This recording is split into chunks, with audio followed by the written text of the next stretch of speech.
things are gonna get better now.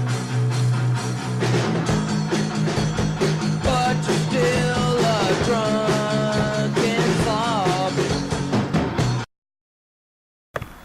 Yes. Headbangers and hooligans on a Tuesday. As always, thank you for listening. Yours truly, Scummalicious. What up?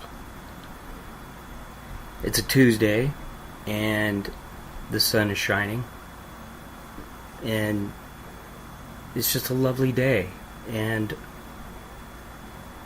I think it's a perfect day, which every day is perfect, quite honestly, to listen to me, to give you more useless information that you will not be able to hear anywhere else on the internet.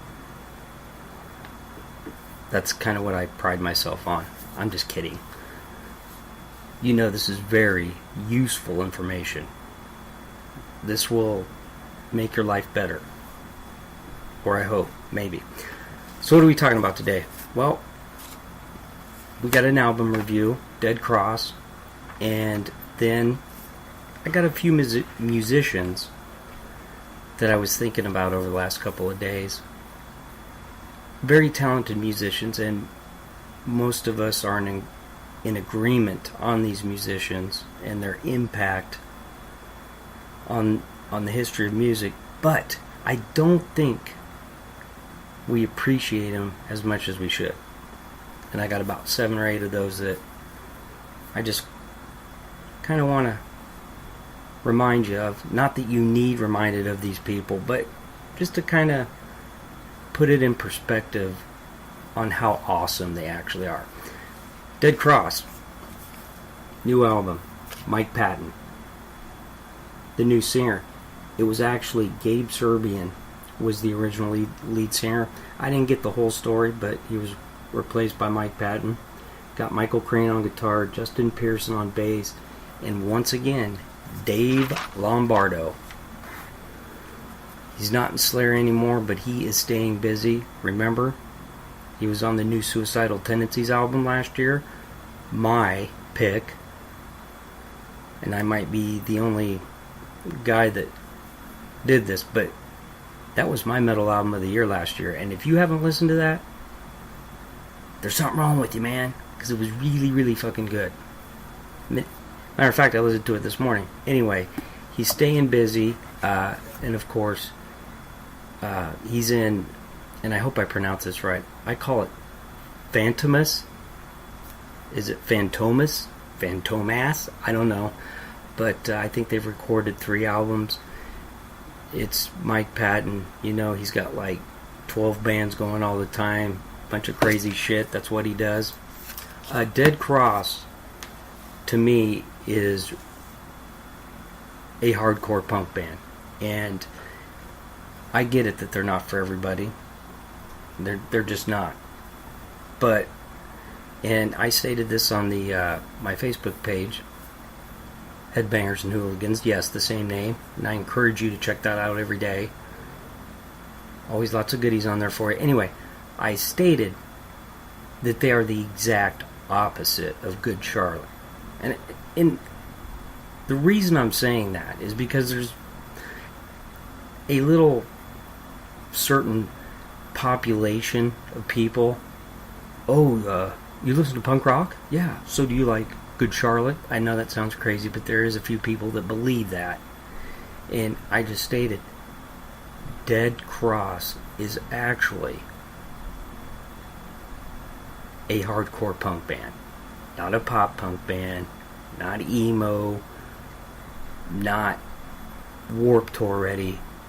This is a true hardcore punk band, and it's an aggressive album. There's a lot of anger in it, and I'm telling you, it ain't for everybody, and that's what I love about it. And so this kicks off with the song Seizure and Desist. I think that was the first single that they released, and it's crazy right off the bat. It's got frenetic guitar and drums. It's what you would expect from Mike Patton, okay? And he does all the crazy voices. You know, he sounds like a lunatic. Sounds like a guy that recently got released from a mental ward somewhere. And I'm not making fun of crazy people. Wow, that sounded kind of bad, but you know what I mean. Anyway, real twisted. He has all these crazy voices he uses, like he does in Mr. Bungle and Tomahawk and all those other 12 projects that he's in, like I said before. And the first two songs, Seizure and Desist and Idiopathic, they're just insane songs. Crazy guitar riffs, it's fast and it slows down. And Dave Lombardo, holy shit, he is so good. Just all the little stuff he does, not just going 100,000 miles an hour, but all the little fills that he puts in there, really good. And the production is perfect, and it's what you'd expect, like a distorted bass, it's really fuzzy sounding, and sometimes Mike Patton sounds like he's got a muffle over the microphone. Sometimes he sounds like he's shouting in a cave. It's what you'd expect from him. But the third song, Obedient School, for me, that's when this album really kicks in, and there's 10 songs total. And I love Seizure and Desist and Idiopathic, but Obedient School, for me, that's when this really kicks in. And it starts out, there's this nice, really crazy fast guitar solo that Crane rips, and he does that a lot in little spots. You just hear him bloop, and it sounds a lot better than that, than the bloop, but really good stuff from him. When I got finished listening to this album for like the 4th time this morning, I'm a Michael Crane fan. Really unique, really cool. Just love his style. Anyway, this is what Mike Patton sings, shouts, yells, all the crazy shit he does. Food chain, food chain, food chain. A vegan dog. Your missing pets are on my plate. Licking your chops like a caveman. You fucking dog. Have a nice weekend in the frying pan of heathens with your pussy on the trigger. Yeah. And the lyrics are just insane, like you would expect. And it just the production, it sets the tone for this album. It's raw, all the crazy voices that Patton does, 4 or 5 time changes in a song, just like, it sounds psychotic the way it should. Alright, if your band is called Dead Cross, it should sound like this. It should sound fucking insane and crazy. Alright, then we get to the next song, and I hope I don't slaughter this name. Shalala. Okay? I'm going to spell it for you. Shillelagh. Shalala. Or is it Shalalag? I don't know. Anyway, some more fantastic lyrics as always. My shit stinks like the breath of your mom. I'm sorry. The first time I read that, I was like, are you kidding me? Seriously. My shit stinks like the breath of your mom. Wow. Somebody's mom has really bad breath in. Anyway, reserve the right to remain indifferent. I reserve the right to remain different. I took a pee and it came out red. But this one, as far as the vocal style, it's a little more tame than the first 3 songs. He's kind of actually singing in this one, and he does some backing vocals in the background. You hear him going, ooh, oh, ooh, all the cool stuff that he does. I mean, one thing's for sure, there is nobody on the planet like Mike Patton. He's got his own thing, You have all these other guys down here, and then Mike Patton is up here on his own planet. And he wants it that way. Alright, song 5, Bella Lugosi's Dead. And we're going to go back in time a little bit. Bela Lugosi, you know, I don't know, 1930s, 40s, I think, like horror movies, vampire, all that shit. The black and white scary movies, he's like one of the originators of all that. And it has a really cool bass guitar intro, like I said, with the little fuzziness on it, you know, do do do do do do do do, like that, and it sounds good. And of course, Mike Patton in his evil voice. The bats have left the bell tower. The victims have been bled. Bela Lugosi's dead. And it's kind of a slower tempoed song, you know. And of course, there's always these little weird noises happening in the background. But yeah, it's definitely a change of pace from the first four, you know, where you're all over the map. This one's, it's a little tame.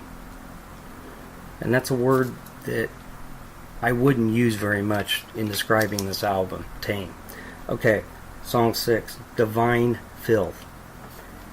Love the guitar riff in this. It's heavy and evil sounding. Alright?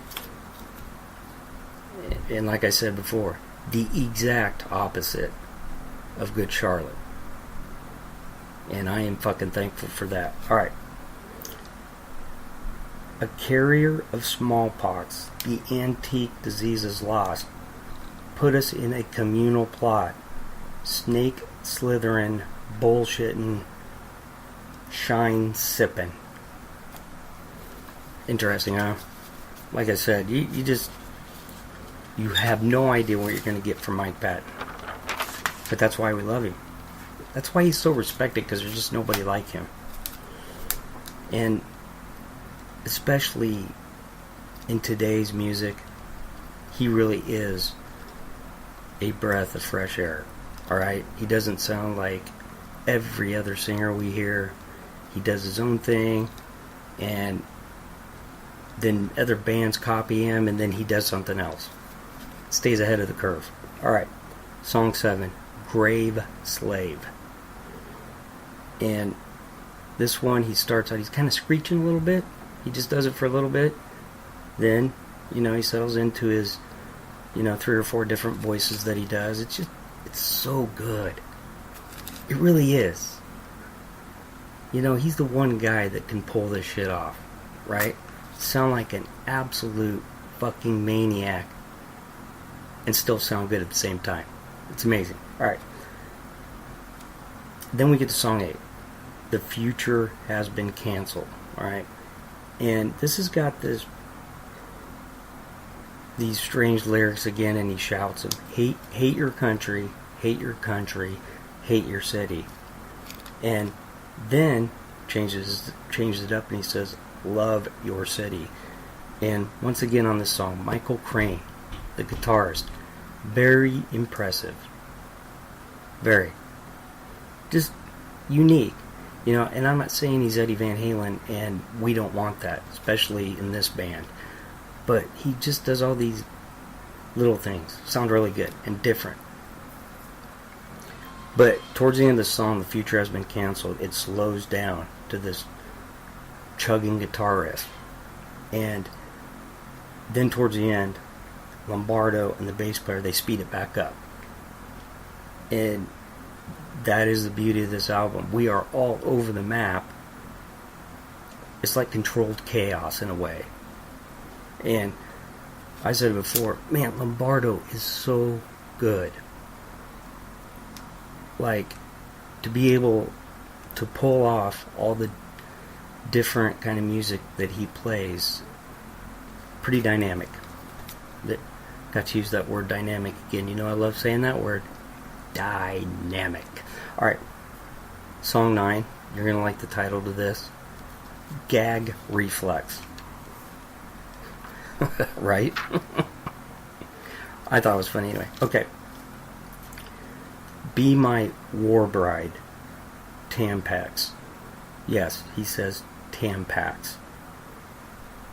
And then it's like a really slow tempo song.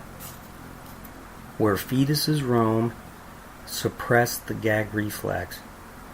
Then there's another tempo change. and it's still got this like distorted bass thing going, right? And for some reason it really stands out on this song. It really fits with the mood of the song. And he says, you can't dig a ditch in hell without bearing a piece of yourself. Jesus police. But I won't say a fucking thing. Jesus police. He repeats that a lot, and then the song speeds up again. And then it ends with like this, it's quiet, and then like every 5 seconds you hear the ding on the guitar. It just plays this note, and then when he does that, Mike Patton whispers, Tampax. Tampax. It's just, you're like, holy shit. Mike Patton is whispering Tampax, and it's fucked up, but it just sounds cool and crazy. Because what guy is going to sing about Tampax? Just insane. Anyway, then we get to the last song, Church of the Motherfuckers. And it doesn't take long to figure out who he's singing about in this. Cardinal Cartel. Pockets are full. Corrupt intel. Orgy Institute. Who will pluck the fruit? And then towards the end, he does like a chant thing. Celebrate baby rape. Under the cape, baby rape. Catholic Church? Yeah, I think so. And my sentiments exactly. That whole priest, they can't marry, and you know, and then all these kids get raped, but none of the priests get in trouble for it. They don't go to jail because it's the church, and you know, they investigate their own shit. Yeah, not a fan of the Catholic Church either. But in the end, Dead Cross, it's a great album. It really is. And like I said in the beginning, it's not for everybody. I get that. But so talented, you know. And when somebody hears the word hardcore punk or the words hardcore punk, I know what you're thinking. Okay, 3 chords and some guy yelling and being pissed off. There's much more to it than that. There's a lot of depth to these songs. I mean, I read just parts of the lyrics, but it's Mike Patton. You know, you just can't go wrong with Mike Patton. Dave Lombardo sounds good. I'm telling you. Huge fan of Michael Crane on guitar now.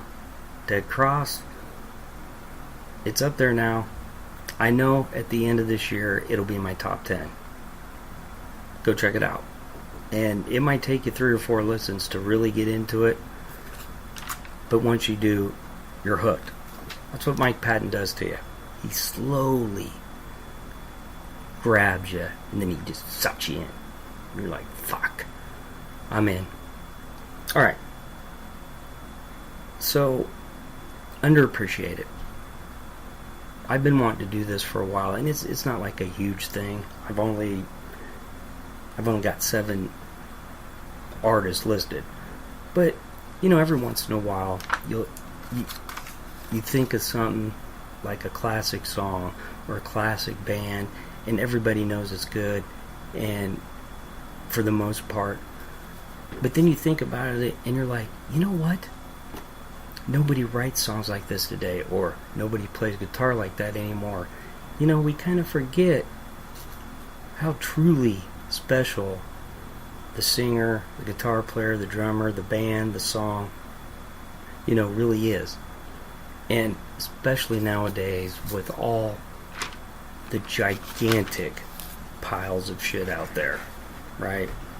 And everybody knows who I hate. I'm not going to get into all that, but I've got 7 artists that I just kind of want to give a shout out to because they deserve it.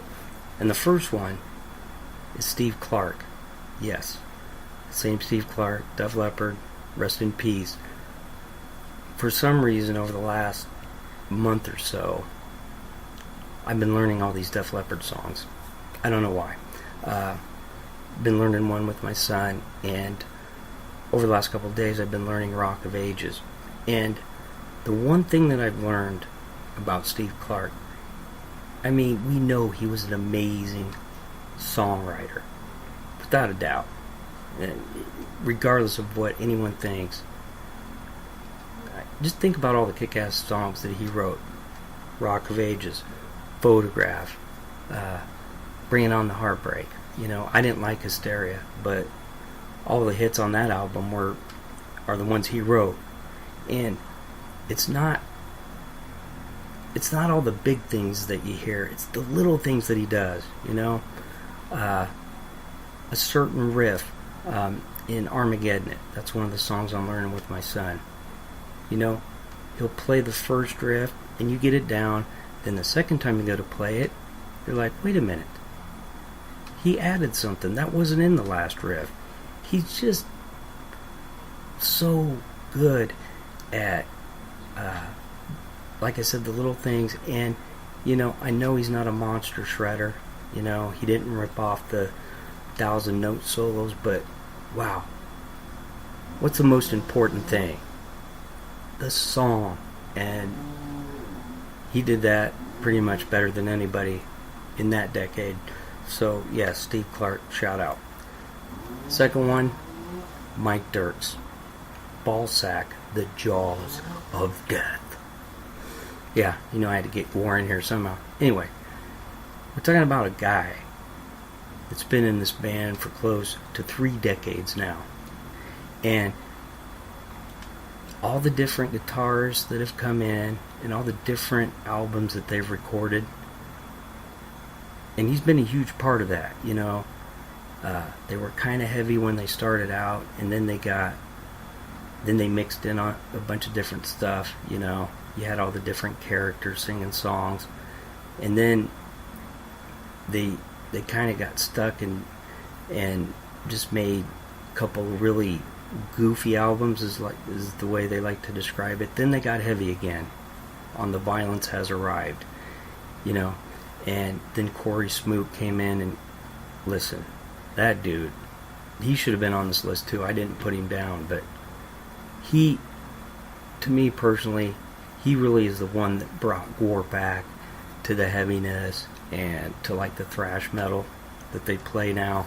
But Mike Dirks, through that whole time, Ballsack, name the song, he's playing it. And Gore is that one band where every album they've done is unique. No album is the same.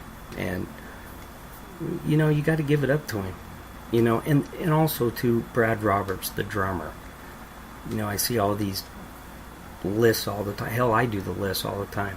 I never see him mentioned in the drummer category. Just like Mike Dirks, he's played all those different songs and all the different genres that they put into their music, and he hasn't missed a beat or skipped a beat, whatever the fuck you want to say. But yeah, I just realized I forgot him, so there you go. Ballsack, Mike Dirks, and Brad Roberts, Jizmac, the drummer, Gore. I mean, come on, it's Gore. I'm going to give him a shout out anytime I can. Alright. Mike Patton, the guy I just talked about. When I was listening to this album and thinking, just incredible. All the different albums that he's recorded and he sang on. I mean, everybody knows, like, the dude can sing anything. In fact, I think he has I saw a video where he was doing like opera stuff. That's not surprising. Just nobody like him, especially when it comes to metal.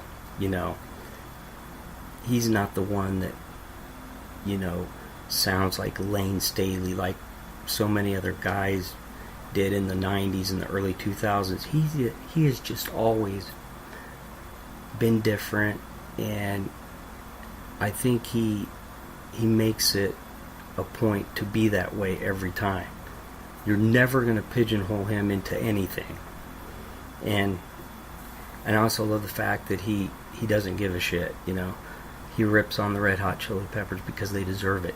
And Anthony Kiedis is a douchebag. And you know what? If you're a fan of the Red Hot Chili Peppers, my apologies. I can't stand him. Anyway, so you have that, Mike Patton. I think you already knew how much I appreciated him anyway. But you know, I don't think some people really understand the greatness of his talent. Jimi Hendrix. And the reason I put Jimi Hendrix on this list, it still amazes me when I listen to his music. When he started playing guitar, they did not make guitars for left-handed people. Think about that. And you know, like my son is left-handed, and he's really good. I have to throw that in there too. But anyway. But, of course, my son just learned the normal way. Jimi Hendrix, he played the guitar upside down. It just blows my mind. And let me tell you something. Take it from me, a guy that plays guitar. I'm decent. It's hard enough to play the guitar normally, you know, in the normal way, let alone upside down.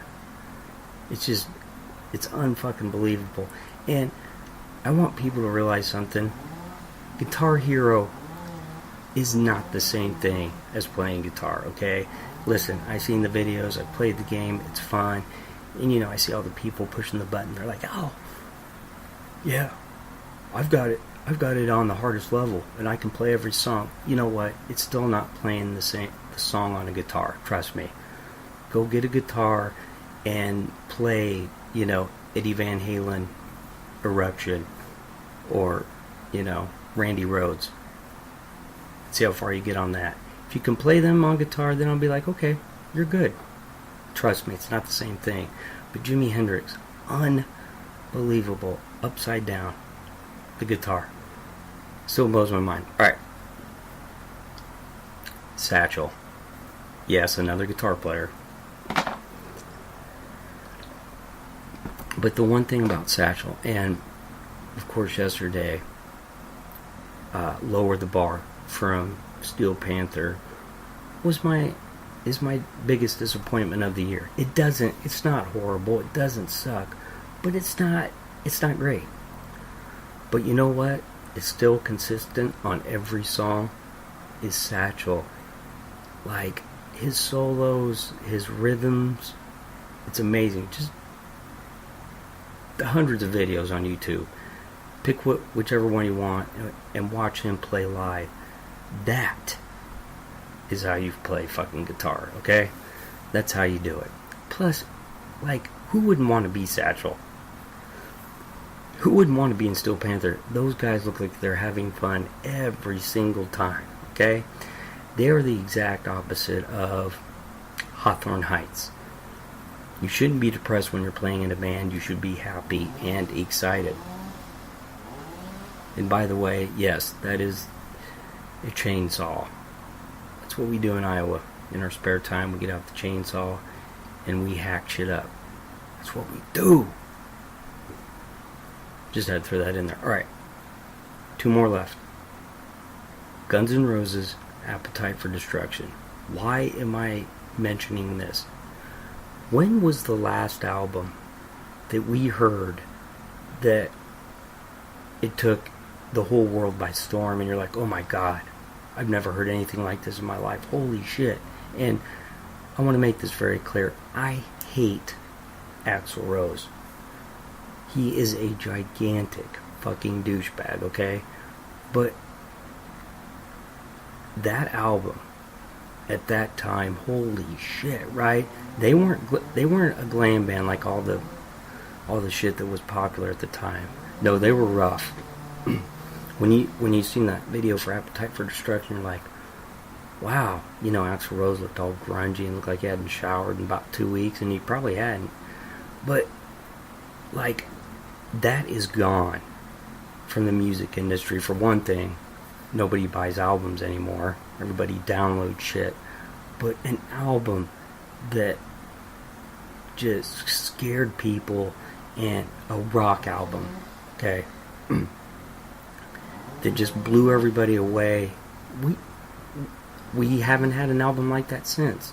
You know, somebody told me, excuse me, Nirvana that came out in 1990, Nevermind. Really?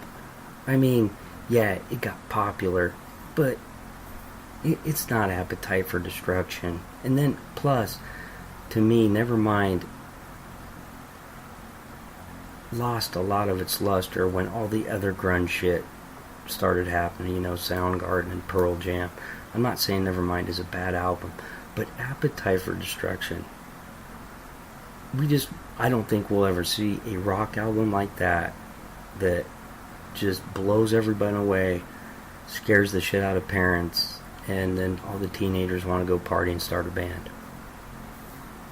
Or something like that. Alright, last one. This might surprise people, but I put them in here.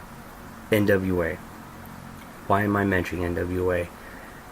And I am the farthest thing from a rap fan. I think everybody knows that. To me, since 1989, and I had this cassette, by the way, but every rap album that's hardcore rap, gangster rap, whatever you want to say, I don't care, they've all tried to copy that album. Think about the time that came out, 1989. You know, Straight Outta Compton, crazy motherfucker named Ice Cube, just right off the bat, and everybody's like, oh my god, who are these guys? They're like five black guys. They're walking down the street with Los Angeles Raiders shit, and they're like, Oakland Raiders shit, and they're like, you know, fuck the police, you know, and you're like, holy shit, I don't want to meet them anymore. They just beat the fuck out of me. They're not happy. And to me, all these rappers are all the same to me, you know, and you know, like Slim Jesus, that little white weasel toothpick, you know, he's talking all the shit that NWA was talking about, only they were talking about it for real. You know, Slim Jesus comes out and says, oh no, I'm not that way. What? You fucking moron, you're talking about you're gonna beat the fuck out of people, and in your video you're surrounded by all these guys with guns, and we find out they're fake guns? Oh no, that's stupid. But you rap about that. So in other words, you're fake. And you know what?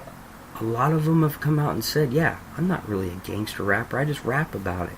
Well, NWA was the real thing. And, you know, whether anybody believes it or not, they did. They changed the game. And to me, it's the most influential rap album of all time, and I just don't think there's anything that's ever come close to it again. Just my opinion. Yeah. Boy, I bet you never thought, well, I'm going to listen to Scummalicious Dave, he's going to talk about rap. You just never know. You never know. Bitches. Alright, so there you go. So, hopefully that tied you over till hump day.